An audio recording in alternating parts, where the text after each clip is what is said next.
Video में break लेना not very happy. अभी डाउनलोड करें तक ऐप। सीमा पर पूरी तैयारी है।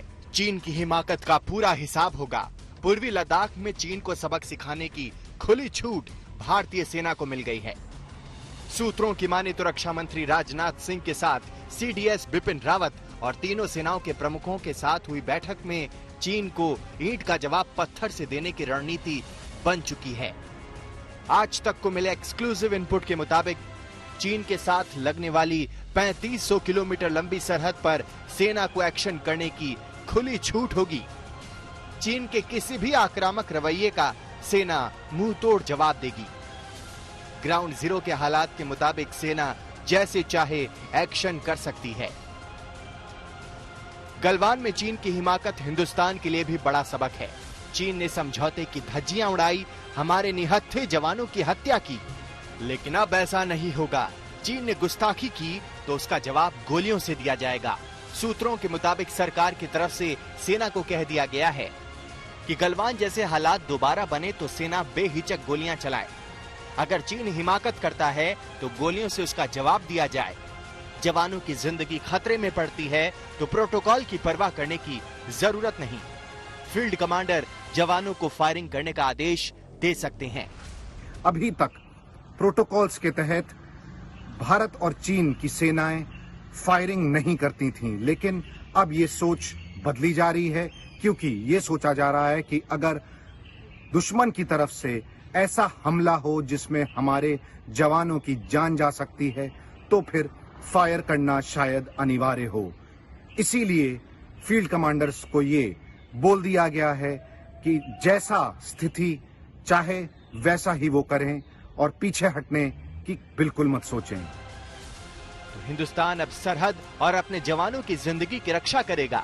चीन ने दशकों पुराने समझौते को आड़ बनाया तो उस दीवार को ध्वस्त कर दिया जाएगा।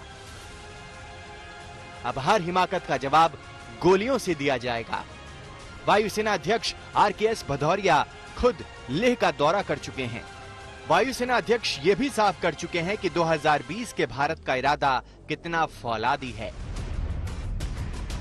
Security scenario in our region mandates that our armed forces remain prepared and vigilant at all times. The development at the LAC in Ladakh is a small snapshot of what we are required to handle at short notice. In spite of unacceptable Chinese action after agreements reached during military talks and resultant loss of life, all efforts are underway to ensure that the current situation at LAC is resolved peacefully. But it should be very clear that we are well prepared and suitably deployed. Modi सरकार ने सीमा के नियंत्रण का पूरा जिम्मा सेना पर छोड़ दिया है। सरकारी और नौकरशाही अड़चनों से सेना को मुक्ति दिलाने की कोशिश भी शुरू हो गई है। सेना को 500 करोड़ का इमरजेंसी फंड दिया जा रहा है। 500 करोड़ के फंड से सेना कोई भी हथियार खरीद सकती है। डिपार्टमेंट ऑफ मिलिट्री अफेयर्स की सलाह से हथियार खरीदे जाएंगे।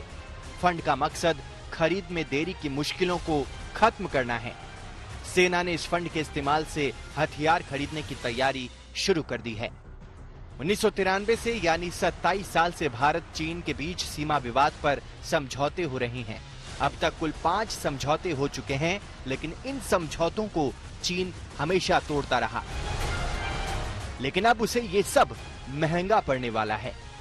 अभिषेक भल्ला के साथ मनजीत नेगी, दिल्ली आज तक। नमस्कार, मैं हूं अंजना ओम कश्यप। हमें उम्मीद है ये वीडियो आपको पसंद आया होगा। लेटेस्ट खबरों के लिए यूं ही देखते रहिए आज तक और इस वीडियो के पसंद आने पर लाइक, शेयर एंड सब्सक्राइब करना ना भूलें।